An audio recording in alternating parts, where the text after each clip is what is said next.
si on se rappelle un peu la progression qu'on a faite, là, on a commencé par définir le filtre de Kalman. Donc, Kalman filter. Ensuite, là, qu'est-ce qu'on s'est rendu compte, c'est qu'il y avait certains problèmes, notamment pour les fonctions qui étaient non linéaires. Donc, le filtre de Kalman, ça fonctionne juste pour des applications qui sont, en fait, des systèmes qui sont capables d'être représentés par des matrices. Donc, juste des fonctions qui sont linéaires. Fait que là, on a dit, OK, on va pouvoir faire une linéarisation. Puis ça va nous donner ici le filtre de Kalman étendu, donc le Extended Kalman Filter. On se ramasse dans un cas où est-ce que si nos fonctions, par exemple, une fonction de capteur, qui va nous donner, je ne sais pas, notre mesure Z, qui est vraiment fortement non linéaire, comme c'est ici. Dans ce cas-là, notre approximation linéaire avec une série de Taylor d'ordre 1, donc une linéarisation, ne va pas être très, très bonne, vu que la fonction est vraiment fortement non linéaire. Puis ça va nous pousser vers ce qu'on appelle les filtres de Kalman non parfumés, ou ça appelé unscented. Ça juste pour l'anecdote, c'est pas à cause que ça ne sent pas et qu'il n'y a pas de parfum. C'est vraiment juste que le gars ne voulait pas l'appeler selon son nom de famille. Fait que s'est dit, bon, on va l'appeler le filtre unscented, juste pour dire que c'est juste pour y donner un nom, en fait. Donc là, si mettons, on retourne à notre petite progression, fil de Kalman, on linéarise, on tombe sur les fils de Kalman étendus. Puis si mettons qu'on a des trucs qui sont fortement non linéaires, on va tomber vers les filtres qu'on appelle les unscented Kalman filters. Donc les fils de Kalman non parfumés. Puis ça, il utilise une technique un peu différente de ce qu'on a vu pour le moment. Tu sais, pour le moment, c'est vraiment, mettons, ici, on vient calculer les jacobiennes, on peut utiliser les mêmes matrices pour faire tous nos calculs. Ici, on a une approche un peu qui est un peu plus différente. Donc là, bon, comme j'en parlais, fil de Kalman, ça se base sur les séries de Taylor pour pouvoir propager la covariance grâce aux jacobines. Mais là, comme je viens de dire, dans les cas où est-ce que les fonctions sont fortement non linéaires, notre approximation qui est linéaire ne sera vraiment pas bonne. Simplement par le fait que si notre fonction est vraiment trop, on va dire, tordue à notre point d'estimation, la droite ne va pas être une bonne approximation. Par exemple, si je suis une courbe qui est comme ça, puis j'essaie d'approximer ici par une droite, à cet endroit-là, mon approximation linéaire ne sera pas tant bonne parce que dès que je m'éloigne un petit peu, j'ai des grandes erreurs. Donc, l'idée, ça va être plutôt de fonctionner avec des points qu'on appelle des sigma points, qui sont des points sur lesquels ça va être un choix de points qu'on va venir transformer selon f pour voir comment la fonction se comporte. Donc, plutôt que de faire qu'une approximation autour d'un seul point, on va venir prendre plusieurs échantillons autour, puis voir comment ça se comporte une fois transformé. Puis après ça, on va pouvoir calculer différentes statistiques pour extraire notre estimé, notre valeur d'estimé et nos covariances. Donc, cette figure-là, je pense, résume bien la situation. Donc, ça, c'est extrait de cet article ici. Donc là, encore une fois, on a une image de point ici qui représente notre distribution. Puis ici, on a une distribution qui est gaussienne, donc on peut résumer ça par une moyenne, puis notre covariance ici sous la forme d'ellipse. Après ça, on vient appliquer notre fonction f qui est fortement non linéaire, puis ça nous donne ceci. Donc là, comme on peut voir, la transformation ici est fortement non linéaire, puisque le nuage de points qui était sous forme d'une belle gaussienne, ça ramasse une sorte de plan distordu comme ça ici. Puis dans ce cas-là, vu que la fonction est tellement non linéaire, ben notre approximation par une gaussienne n'est pas tant bonne. Dans le sens que même si notre moyenne est ici, puis notre courbe est ici, ça ne suit pas vraiment la forme du nuage de points qui est autour. Donc, on se ramasse ici avec un cas où, vu que c'est fortement linéaire, donc la transformation d'ici à ici, on se ramasse que notre estimation est vraiment mauvaise. Puis ça, en fait, on peut le voir ici. Là. Donc, ici, c'est le cas où est-ce que, en fait, on le voit mieux ici, je veux dire. Ici, ça, c'est le cas où est-ce que notre estimé par linéarisation. Donc, ici, je vais juste reprendre l'explication. Je m'étais un peu mélangé. Là. Donc, ici, c'est la vraie valeur. Puis ici, c'est la valeur estimée par notre filtre de Kalman étendu. Donc, ici, si on vient prendre notre fonction, on vient linéariser avec la jacobine ici, on se rend compte que notre estimé de moyenne est vraiment à côté de la plaque par rapport à la moyenne puis à la variance. Tout ça à cause que la forme du nuage de points est tellement, en fait, la fonction est tellement non linéaire que notre estimation linéaire est plus en bonne, notre approximation est plus en bonne.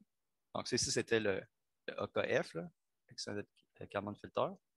Puis ici, on va passer vers le fil de Kalman Unscented, qui, elle, va plutôt choisir un ensemble de 5 points ici, dans le cas en 2D, va appliquer la transformation à ces 5 points-là, puis voir où est-ce qu'ils tombent. Fait que ici, j'aime bien voir ça un peu comme dans Photoshop, les outils pour dessiner des ellipses. Donc, on va comme définir des points qui vont permettre de définir c'est quoi le cercle de l'ellipse qu'on veut dessiner. Puis là, après ça, en passant ces points-là à travers la fonction, on va voir où est-ce que ces points-là vont être mappés, comme c'est ici, par exemple. Puis ça va nous donner une sorte d'idée sur comment la fonction se comporte autour de notre valeur estimée, autour de notre point central. Donc, ça va nous donner une sorte d'information sur la géométrie locale de la fonction. Puis après ça, une fois que nos points sont transformés, on va pouvoir calculer différentes statistiques pour pouvoir retrouver notre moyenne puis notre covariance. Puis là, comme on peut voir, cet estimé-là en vert est beaucoup plus performant que notre estimé en rose ici, qui est vraiment à côté de la plaque. Donc, juste pour être vraiment, vraiment clair, là, ici, on linéarise puis on se ramasse avec un résultat qui n'est pas tant bon. Ici, on vient sampler, donc on vient échantillonner la fonction à quelques points spécifiques. On regarde comment elles sont transformées. Puis à partir de cette transformation-là, on peut venir calculer qu'est-ce qu'on veut. Donc, on peut retrouver notre estimation, puis on trouve la covariance sur notre état. Donc, ici, ça s'appelle la unscented transformation. Donc, c'est une façon de représenter une gaussienne à partir une description gaussienne à partir de points discrets, de points finis. L'idée du filtre de la transformation unscented, c'est qu'on vient sampler 2n plus 1, où n est le nombre de dimensions. Fait que là, ici, on était en 2 dimensions, donc on vient sampler 2 fois 2 plus 1 égale 5. Oups, égale 5. 5 points. Puis ça équivaut un peu à venir de 1 choisir notre moyenne. Donc, on va le réécrire, là. 2 plus 2 fois 2 plus 1 égale 5. Donc, notre point central ici, ça va correspondre à notre 1. Après ça, pour chaque dimension, donc chaque dimension n ici, on vient prendre 2 points de chaque côté de la moyenne. Donc, ça équivaut à dire, j'en prends un côté négatif, un côté positif du point pour cette dimension-là. Puis pour cette deuxième dimension-là, je vais en prendre aussi un côté positif puis un côté négatif. Donc, un peu comme je disais, notre premier point sigma, ça va tout le temps être notre point central de notre moyenne de notre gaussienne. Après ça, on va venir utiliser un paramètre lambda ici, qui va être calculé à partir de différentes constantes. Là. Donc, notamment ici, là, on va avoir notre alpha qui va venir calculer l'espacement entre les points sigma. Ici, ça va être pour un biais. On va ajouter un biais sur un biais prior sur la description. Puis ça, souvent, on va le mettre à 0. C'est un autre paramètre pour venir adapter un petit peu plus la valeur. Puis ça va nous permettre de venir calculer lambda qui va être notre facteur de scaling qu'on va réutiliser ici. Donc ensuite, bon, une fois on a notre premier point sigma ici, on va calculer les suivants. Donc ici, pour les n prochains points, donc de 1 jusqu'à n, on va venir prendre notre moyenne auquel on va additionner la racine carrée de notre variance scalée par le nombre de dimensions plus notre facteur de scaling. Donc, ici, c'est important de noter que ce n'est pas vraiment une opération de racine carrée, vu que c'est une matrice, c'est plutôt une square root matrix, dans le sens que ça va retrouver pour une matrice A, ça va retrouver la matrice S telle que la matrice fois elle-même va donner la matrice A. Donc, ça ici, c'est déjà préfait par MATLAB, là, par exemple. Ça va nous permettre de nous donner un ensemble de n points. Puis ça, ici, il y a ici pour dire qu'on agit sur la IM colonne. Puis on va faire la même chose pour les points côté négatif. Là. Fait comme un peu je disais tantôt, là, par rapport à notre moyenne, on va aller chercher des points qui sont sens positif et des points qui sont sens négatif. Donc ici, ce serait l'équivalent de faire notre plus cette valeur-là, puis ce serait l'équivalent de faire moins cette valeur-là. Donc pour chaque dimension, on va aller chercher 2 points. Ensuite, pour venir calculer notre moyenne, qui est notre estimée, et la covariance qui est attachée, on va venir affecter une pondération à chaque point. Donc, pour le premier point, cette pondération-là va dépendre du facteur lambda. Même chose pour le poids du premier point pour l'estimation de la covariance. Ça va venir dépendre des autres paramètres que je vais parler un peu plus tôt, là, donc le facteur d'espacement puis le prior. Ensuite, on va venir affecter le même poids pour tous les autres points, qui va dépendre que de la dimension et du facteur lambda.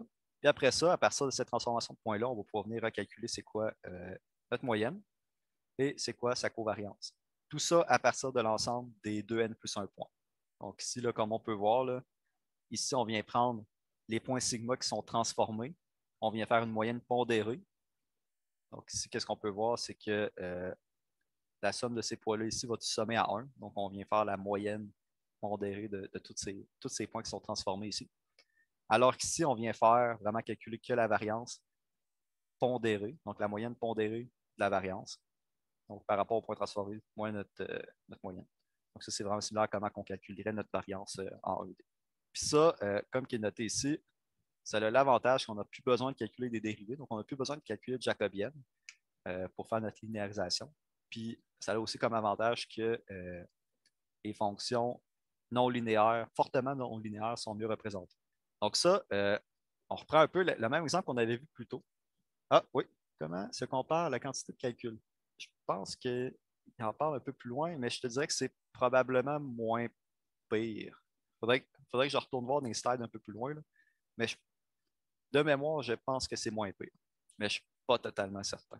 Il faudrait faire une petite analyse juste pour voir comment ça se comporte avec des états à plus grande dimension. Parce que là, l'avantage de Uncented, c'est que ça vient scaler avec 2n plus 1 point. Donc, on fait 2n plus 1 application.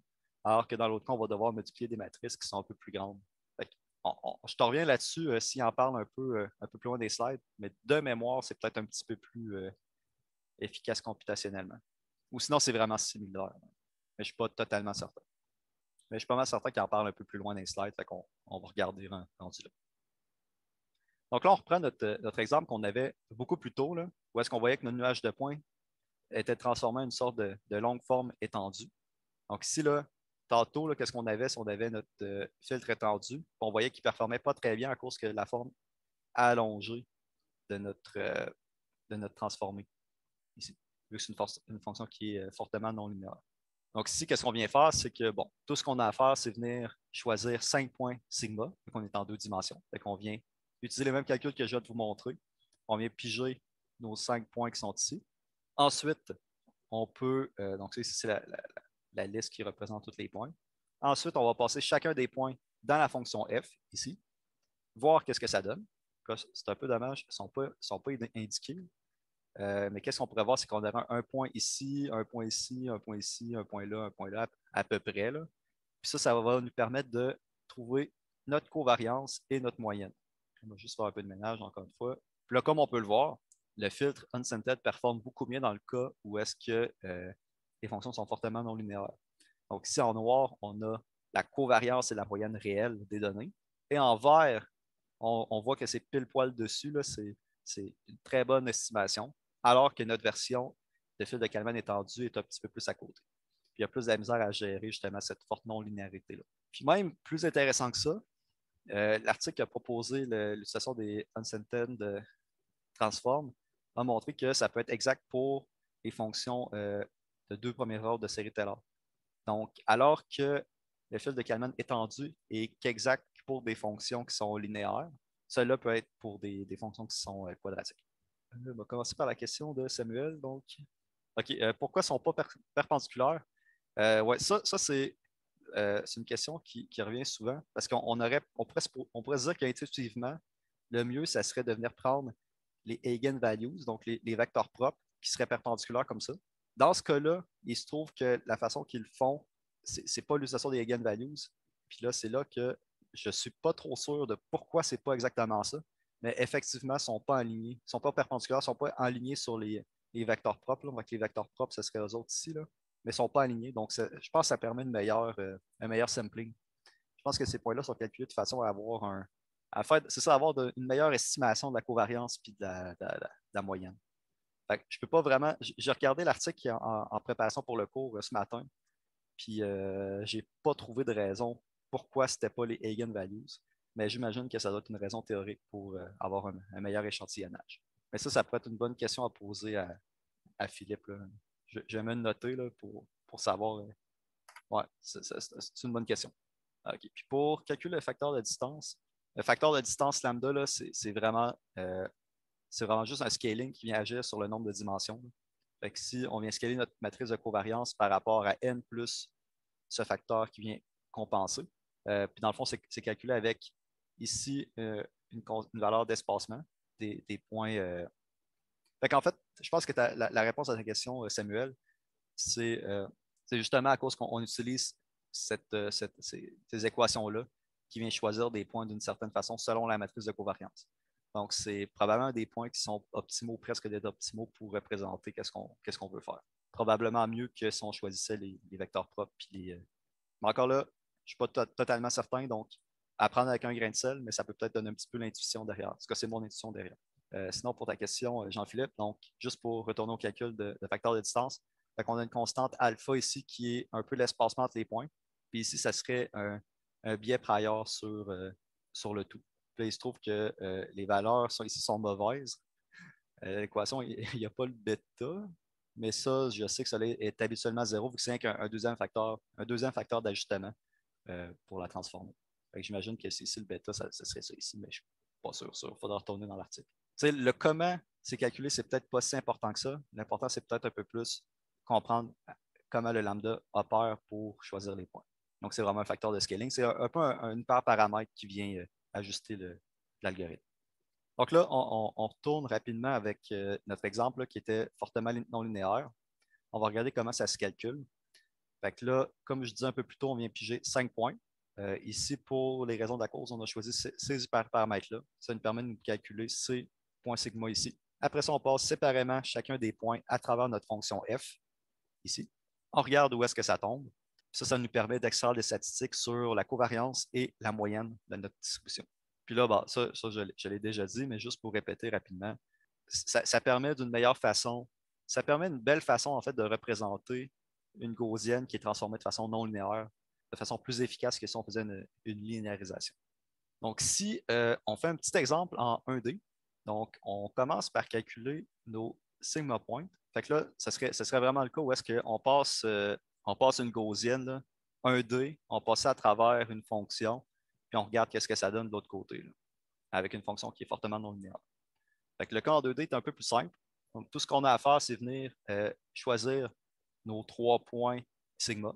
Parce que là, on se rappelle, on est en une dimension. Fait qu'on fait 2 fois 1 plus 1, ça donne 3 dimensions. Ensuite, on peut passer nos points, donc nos 3 points séparément à l'intérieur de notre fonction qui est fortement non linéaire. Ça va nous donner nos points sigma qui sont transformés. Après ça, on peut utiliser ces points-là pour venir calculer différentes statistiques sur qu'est-ce qu'on veut calculer. Fait que si on veut faire la moyenne pondérée, comme on parlait tantôt, pour venir calculer notre moyenne mu, puis on vient venir calculer notre variance moyenne pondérée sur l'ensemble des points. Puis c'est ici, donc c'est ici, ça rappelle un peu la matrice qu'on avait, là, c'est V qui vient ajouter du bruit sur les déplacements. Donc ça sera un exemple un peu d'application dans le cas où est-ce qu'on aurait une commande. Mettons ici, là, on aurait notre U, là. Fait que notre fonction vient prendre en compte autant l'état de nos points sigma que la commande qu'on y donne, ou commande qu'on donne au système pour donner des points transformés. Puis après ça, ben, puisque nos déplacements possèdent inhéremment du bruit, ben, forcément du bruit en fait, on n'a pas juste venir l'ajouter ici pour dire pour le prendre en compte en fait. Donc ça, c'était l'étape de propagation. Donc on essaie de faire une analogie avec notre système notre truc de Kalman, là, notre fil de Kalman. Ce serait vraiment l'étape de je prédis mon nouvel état et ma nouvelle covariance. Donc, les équations, si on se rappelle, là, ce serait les équations 1 plus les équations 2 de notre fil de Kalman. Ensuite, pour la prédiction de la mesure, ça va être vraiment, vraiment très similaire. Donc, on va piger des nouveaux points. Donc, sur notre nouvelle valeur estimée, on va venir piger 3 nouveaux points sigma. Après ça, on va passer ces points-là à travers notre fonction de mesure. Donc, pour chacun des points sigma, on va venir voir c'est quoi notre prédiction de nos mesures. Puis à ça, de la même façon, on va pouvoir venir calculer la moyenne pondérée pour calculer la mesure moyenne qu'on devrait avoir. Même chose pour la covariance sur les prédictions. Fait que ça, point intéressant, ça fait vraiment écho en fait à ce qu'on faisait ici. Là. Donc ça, c'est l'équation du gain de Kalman, du filtre de Kalman classique. Puis en fait, cette valeur-là correspond un peu à ce facteur-là ici. Vu qu'on vient prendre en compte la fonction de capteur, vu qu'on a passé tous nos points, donc ici, ce point-là, il a été passé dans la fonction de capteur, la fonction de mesure. Puis en plus, on vient ajouter le bruit ici, là, qui est analogique à celui-là ici. Donc, il faut voir ça vraiment comme, vu que c'est des méthodes qui sont assez similaires, on peut faire plein de liens entre ces méthodes-là. Puis là, quand on peut voir ici, ben, cette matrice-là, la covariance sur la prédiction, correspond à ce facteur-là qu'on avait dans notre calcul du gain de Kalman. Fait que autant ici, on utilisait le modèle de mesure pour propager l'incertitude de la mesure pour calculer le gain. Ici, on va pouvoir le calculer directement avec les points sigma. Il faut vraiment voir les points sigma comme étant une autre façon de calculer un estimé, une moyenne, puis une covariance. Après ça, pour ce qui est de la mise à jour, encore une fois, ça va être assez similaire, là. Donc là, on va venir calculer à partir de nos points sigma ici, on va calculer notre variance sur notre état. En fait, c'est pas vraiment la variance sur l'état, c'est. Ouais, en fait, c'est comme si on prenait notre variance et on vient un peu la traduire dans le monde des mesures. Fait que ça équivaut à ce facteur-là ici, là, où est-ce qu'on vient multiplier notre covariance par la matrice delta. Donc, c'est vraiment une mesure qui permet de voir c'est quoi la covariance entre la mesure que tu as prise et ton état, donc comment sont corrélés ensemble. Puis ça, c'est équivalent à ce que calcule ce facteur-là ici. Fait que là, on se rappelle, à l'étape d'avant ici, on a calculé le terme qui était à la moins 1, donc le pseudo-inverse qui était ici. Maintenant, on calcule ce terme-là. Fait que là, pour calculer notre gain de Kalman, tout ce qu'on a à faire, c'est multiplier ces deux matrices. Donc, c'est ici avec ce qui correspond à ce facteur-là. Ça nous permet de calculer notre gain de Kalman vraiment de façon similaire à ce qu'on faisait pour le filtre étendu ou le filtre de Kalman classique. Après ça, on peut réutiliser les mêmes équations qu'on avait, ou presque. Donc ici, on vient mettre à jour. Donc, ici, c'est notre innovation R, donc la mesure réelle moins la mesure estimée, pondérée par le gain de Kalman. On vient ajouter ça à notre état. Donc, ça devient notre état estimé. Puis même chose pour notre covariance. Là. Donc, si on peut le réécrire ici avec la même notation qu'on avait, là, si on pourrait sortir un terme, là, puis ça serait équivalent à la fonction qu'on avait tantôt. Là, je ne me rappelle plus exactement, là, mais c'est 1 moins k, truc, p. Là. Ça serait l'équivalent de ça ici pour venir mettre à jour la covariance. L'idée, c'est vraiment de voir un peu les liens entre ces deux méthodes-là. Donc, ils utilisent des façons différentes de venir calculer nos statistiques sur la moyenne et sur la covariance. Mais c'est quand même les mêmes idées qui reviennent. Donc, encore là, il faut être capable de pouvoir voir les liens entre les différentes méthodes. Comme on a pu le voir, dans tous les cas, on a quand même une étape de propagation qui est qui rappelle un peu les mêmes idées, malgré que la façon est faite. La façon est faite un peu différente, mais ça fait la même chose au final. Même chose ici, prédiction de la mesure. C'est encore une étape qu'on avait dans le fil de Kalman, mais cette fois-ci, on le fait avec des sigma points. Encore le même but, c'est juste que c'est fait d'une façon qui est différente. Même chose pour la mise à jour. Notre but ici, c'est venir euh, augmenter notre confiance sur nos estimés puis sur notre covariance. Qu'est-ce qu'on a vu aujourd'hui? C'était les fils de Kalman. Juste pour faire un tout petit résumé, là, fil de Kalman, ça permet d'estimer des valeurs à partir de mesures qui sont bruitées. Donc, d'une façon optimale, ou presque dans les cas où est-ce qu'il y a des approximations, ça va permettre de fusionner l'état de plusieurs capteurs ensemble pour avoir une meilleure estimation de l'état du robot. Puis ça, ça fonctionne avec le théorème de Bayes. Donc, on va avoir un priors, on va venir prendre une mesure, puis ça va nous donner, on va mettre à jour notre prior pour améliorer notre prédiction. Après ça, ça fonctionne par récursion. Donc, ça, c'est un peu similaire à ce qu'on avait vu au tout début, en fait, que vous avez au tout début avec Philippe, là, avec les fameuses chaînes markoviennes, là, où est-ce que chaque état ne fait que dépendre du précédent, de son précédent direct, et d'une commande U à chaque état. Donc, ça permet de l'utiliser par récursion. Donc, une fois qu'on a cet état, les valeurs de cet état-là, on peut oublier tout ce qui était avant. Tout ce qu'on a besoin de savoir, c'est maintenant je l'ai, là, je peux prédire mon suivant. Et après ça, une fois que j'ai cet état-là, je peux oublier lui et prédire le suivant. Donc, c'est pour ça que ça fonctionne par récursion. On peut appliquer le filtre, et ainsi de suite. Ensuite, on a vu 3 grandes familles de filtres. On a vu le filtre classique, donc qui fonctionne qu'avec des fonctions linéaires. Après ça, on a vu le problème où est-ce que, qu'est-ce qui arrive si nos fonctions ne sont pas linéaires, on ne peut pas les représenter sur des matrices? On vient linéariser avec le filtre de Kalman étendu. Ça ouvre la porte à beaucoup d'applications dans le monde réel, parce que, je le répète, c'est rare les capteurs qui retournent quelque chose qui est purement linéaire, donc ça ouvre la porte à beaucoup d'applications. Puis après ça, dans les cas où est-ce que c'est vraiment fortement non linéaire, que ça cause des gros problèmes, on va pouvoir utiliser la Unscented Transform qui va permettre de faire une meilleure estimation de ceci. Vu qu'en pigeant des points tout autour de la distribution, on pourra avoir une meilleure idée de à quoi la distribution ressemble et comment elle se transforme dans l'application de la fonction.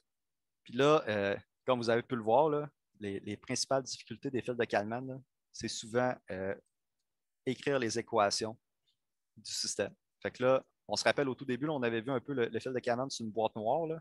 On ne sait pas trop comment ça fonctionne à l'intérieur, mais il faut lui donner différentes matrices pour que ça fonctionne. Il faut lui donner, par exemple, notre phi, il faut lui donner notre gamma, il faut lui donner notre delta. Puis ça peut être une tâche qui est assez difficile à faire, surtout quand tu as des robots avec beaucoup, beaucoup d'états. Donc là, nous autres, on travaille avec des cas simples. Imaginez un robot qui a, je sais pas, qui a un gyroscope, qui a une caméra, qui a des encodeurs sur les roues, il y a ci, il y a ça, il y a plein de capteurs. On va pouvoir tout fusionner ça ensemble. Le robot pourrait contenir beaucoup d'étapes. On pourrait, par exemple, modéliser la vitesse de chaque roue. On pourrait mesurer la position X, Y, Z, les trois angles aussi, ainsi de suite. Donc, ça peut rapidement devenir vraiment difficile à modéliser. Donc, c'est une grosse limitation, une grosse difficulté de l'implémentation des fils de Kalman. Ne devrait-on pas tout le temps utiliser les filtres unscented? Je vais dire, la bonne réponse est tout le temps, ça dépend. Ça va dépendre du système, ça va dépendre aussi. Parce que là, c'est ça. S'ils ont des temps de calcul similaires, effectivement, dans certains cas, ça peut être utile. Mais encore là, est-ce qu'on veut utiliser un outil qui est plus complexe alors qu'on n'en a pas besoin? Fait que si on sait que, par exemple, toutes nos fonctions sont presque linéaires, ça peut être beaucoup plus simple à modéliser si on utilise notre fil de Kalman étendu versus quelque chose qui est un petit peu plus sophistiqué. Je ne dirais pas toujours ci ou toujours ça. Ça va dépendre du problème et du niveau de complexité que tu vas ajouter. Parce que ça rajoute un certain. C'est une méthode un peu plus compliquée aussi. Là. Puis aussi certaines limitations. Là, donc, ça, j'ai eu plusieurs discussions avec Philippe là, que cette variante-là, le Unscented, fonctionne juste pour des capteurs qui sont non corrélés de mémoire. Donc, il y a quand même certaines limitations pratiques à les utiliser. Puis si après ça, on veut des versions qui viennent gérer ça, donc s'il y a des corrélations entre les différents états, puis entre les différentes mesures, ben là, il va faire une version qui est encore plus compliquée du Unscented Kalman Filter. Fait que, c'est ça. Il y a des plus et il y a des moins, puis ça va dépendre vraiment de la situation de ce que tu vas utiliser. La version présentée en classe, c'est un petit peu. Ça représente quand même qu'est-ce que l'algorithme fait, mais ce n'est pas la version la plus sophistiquée de ceux-ci. Puis ça présente quand même certaines limitations. Ça dépend vraiment de si tu en as vraiment besoin, est-ce que tu vas passer à un Unscented. Sinon, peut-être un fil de Kalman étendu, ça va être parfait. Ensuite, une autre difficulté, c'est l'estimation des bruits. Comme on en a parlé un peu plus tôt, là, quand on construit notre valeur initiale pour notre matrice de covariance, là, on va avoir tendance on va vouloir un peu surestimer les différentes valeurs de bruit si on n'est pas trop sûr, pour permettre au capteur, au filtre, après ça, de venir resserrer ces estimés-là. Sauf que ça peut causer qu'au début, notre incertitude est beaucoup plus grande. Parce qu'au début, ça c'est le temps, puis ça serait notre incertitude P. Si on commence trop haut, oui, on est certain de ne pas diverger vu qu'on va faire plus confiance aux différents capteurs, mais ça peut prendre un long temps avant qu'on vienne converger avec une incertitude qui est assez basse. Versus si on lui donne une incertitude qui est un peu plus serrée, ben, il y a peut-être plus de chances qu'on vienne se localiser plus rapidement avec moins d'erreurs, avec une incertitude qui est plus faible aussi. Donc, c'est un gros trade-off à faire. Est-ce que tu veux faire des estimés d'incertitude qui sont trop élevés pour être certain de ne pas diverger? Ou est-ce que tu veux les mettre plus petits de façon à converger plus vite si tu converges? Mais encore là, c'est encore un trade-off. Donc, c'est pour ça que c'est un peu une difficulté de l'implémentation de ce filtre. Puis ça, c'est un facteur de risque humain qui est vraiment plus important qu'on le croit. Ça peut être quand même difficile à implémenter correctement. Un peu comme on parlait ici, là, mise en équation, ça peut être difficile, mais la mise en équation de façon correcte, c'est encore plus difficile. C'est pour ça qu'un fil de Kalman, c'est plus compliqué si on faisait qu'une moyenne mobile. C'est plus performant, oui, mais c'est plus difficile à implémenter. Donc, encore là, c'est toujours une question de contexte. Ça dépend de ce que tu as besoin vraiment d'un fil de Kalman ou pas. Mais souvent, quand on a de la fusion de plusieurs capteurs différents, plusieurs modalités, ça serait trop compliqué à faire à bras. Fait qu'on va préférer peut-être utiliser un fil de Kalman, qui est un peu, on peut voir ça comme un gros bazooka qui fait tout, qui vient fusionner toutes les informations ensemble, puis qui vient faire une bonne estimation sur le temps. Sur ce, ça ressemble pas mal à ça. Là, ça tombe bien, il est 3h20. Donc, je vais rester en ligne quand même un peu si jamais il y a des questions, parce que, je le répète, les fils de Kalman, c'est... Là, mon LibreOffice a planté. Les fils de Kalman, c'est super important en robotique mobile. C'est l'application directe des statistiques bayésiennes. Puis ça permet de fusionner les informations de plusieurs capteurs en même temps. Fait que c'est vraiment important de bien comprendre comment les fils de Kalman fonctionnent. Ah, il vient de dégeler. Comment ça fonctionne? C'est quoi l'intuition derrière? Donc, la fameuse mécanique de je fais une prédiction, je prends une mesure. Je vais essayer de retrouver la figure. Là. C'est ici, là. Je fais une prédiction, je prends une mesure pour rapetisser mes incertitudes. C'est vraiment important de bien comprendre ça. C'est vraiment central à la robotique. Là.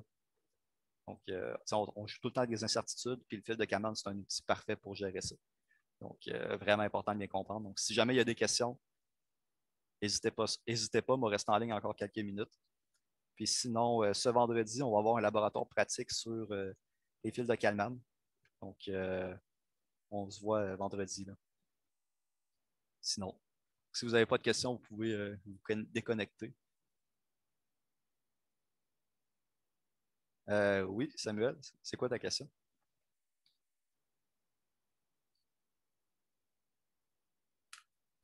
Est-ce qu'on entend? Oui.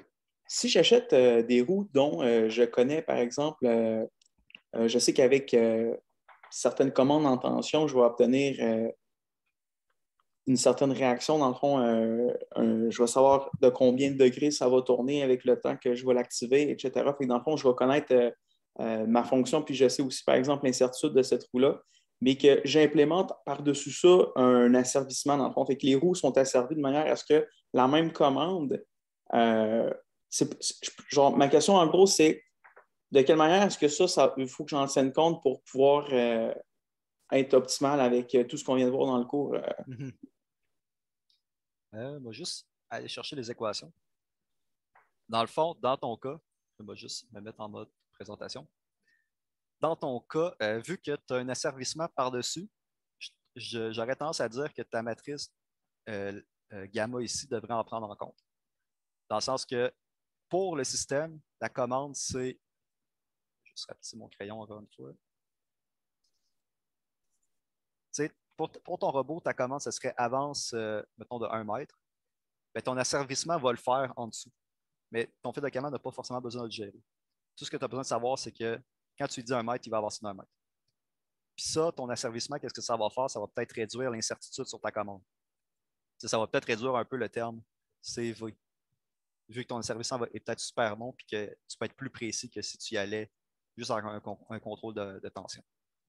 Fait que je te dirais que les équations vont rester pareilles. C'est juste qu'il va falloir que tu adaptes un petit peu ça ici pour prendre en compte que ta commande est asservie. Puis ton incertitude risque d'être un peu plus faible aussi. Je ne sais pas si c'est clair. Oui, je comprends aussi que tu t'en vas avec ça, c'est bon. Ouais, cool. L'idée, c'est vraiment que tu peux voir ça comme une boîte noire, ton asservissement. Là. Tu lui donnes une commande, puis là, ben, lui, il fait quelque chose, puis tu te fous un peu comment c'est fait en dedans. Là.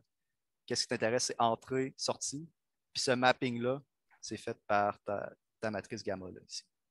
Puis, ton vecteur de position, typiquement, est-ce qu'il fait juste contenir position, orientation du robot ou on l'a pour chacune des roues, chacun des capteurs? Il est gros comment, typiquement, ce vecteur-là? Ça va vraiment dépendre. Je te dirais que ça peut rapidement croître beaucoup parce que tu peux mettre, en fait, dans ton état, tu peux mettre tout ce que tu as besoin puis tout ce que tu juges important à estimer. Fait que si, mettons, ton robot, ça te tente d'estimer la vitesse des 4 roues, là, si, mettons, ça, c'est ton robot, puis tu as les 4 roues ici, là, de chaque côté, là, à la limite, tu pourrais avoir vitesse angulaire de chaque roue, puis tu l'estimes au fil du temps. Puis si tu as des capteurs qui viennent mesurer ça aussi, tu pourrais venir tout calculer ça. Fait que tu pourrais avoir, tu sais, genre oméga 1 pour la roue 1, oméga 2 pour la roue 2, puis ainsi de suite. Puis tu peux tout mettre ça dans ton vecteur d'état. J'ai l'impression que la majorité des matrices vont finir par avoir majoritairement des zéros dedans. Y aurait-il moyen de faire deux boucles de Kalman plutôt que de devoir traiter des grosses matrices qui sont pratiquement nulles? Parce que d'un point de vue computationnel, ça va être de plus en plus lourd, même si des zéros, Mhm. l'ordinateur va les traiter quand même, là. Ben, c'est que là, si tu fais 2 boucles de Kalman, tu vas perdre un peu la fusion d'informations entre les différents capteurs. Fait que, comme on a vu avec l'exemple, par exemple, du robot qui tournait en rond là, avec un point de repère en plein centre, le robot est capable de fusionner l'information, juste une information de distance, en tournant en rond. Donc là, si tu le fais en 2 boucles, il ne va pas être capable de faire ce mélange d'informations-là. Tu sais, vu que ça va être 2 algos de Kalman séparés, ils ne vont pas se parler entre eux. Là. Mais pour ta question par rapport aux matrices qui contiennent beaucoup de zéros, si, mettons, c'est un gros problème, là, il y a tout le temps des représentations qui sont sparses, ce qui va accélérer le temps de calcul puis le coût en mémoire aussi. Fait que si tu sais que tes matrices c'est tout le temps des zéros, il y a façon de peut-être optimiser un petit peu, mais oui, tu as raison, là, plus ton nombre d'états augmente, là, puis plus tu as de variables à considérer, plus ça va demander de temps de calcul. Fait que oui. Parfait, merci beaucoup. Sinon, ben, tu peux tout le temps acheter un GPU, puis tu fais ça directement dessus, puis ça va assez vite. Donc, est-ce qu'il y avait d'autres questions? Que je vais rester peut-être encore 1 minute s'il n'y a pas de questions. Là. Mais s'il y a des questions, je vais rester. Il n'y a pas de problème. Les filtres à particules, c'en est une autre variété? Oui. Puis ça, je pense que c'est la semaine prochaine que vous allez voir ça. Là. Puis ça, autant les fils de Kalman, c'est cool, ça a plusieurs avantages, ça a aussi des inconvénients. Notamment que les fils de Kalman, ça peut juste représenter des gaussiennes, comme c'est ici. Mais qu'est-ce qui arrive si, mettons, ta distribution, en fait, tu as peut-être une possibilité d'être dans cet endroit-là de l'espace, puis un autre un petit peu ici, ben, ton fil de Kalman ne pourra pas le faire. Donc, vu que ton fil de Kalman va juste fonctionner avec des gaussiennes, mais ton fil avec particules va pouvoir le faire. Puis, vu qu'au final, tout ce que tu vas avoir, c'est que tu vas avoir un ensemble de particules que tu vas simuler séparément, ben, il n'y a rien qui te limite sur la forme de ta distribution. Fait que, chaque point ici, ça serait une particule que tu vas simuler indépendamment. Puis, tu peux représenter n'importe quelle forme de distribution. C'est juste qu'il faut que tu simules beaucoup, beaucoup, beaucoup de robots. Connais-tu d'autres algorithmes qui concurrencent ceux de Kalman ou est-ce que c'est vraiment genre c'est ça qui domine la robotique mobile? Ben, c'est sûr qu'il y a tout le temps des trucs plus complexes, mais je te dirais qu'en termes de fusion de capteurs, c'est quand même. C'est sûr qu'il y a tout le temps du mieux, là, il y a tout le temps des meilleurs systèmes d'estimation d'état, mais je pense que Kalman, c'est quand même un des bons. Là.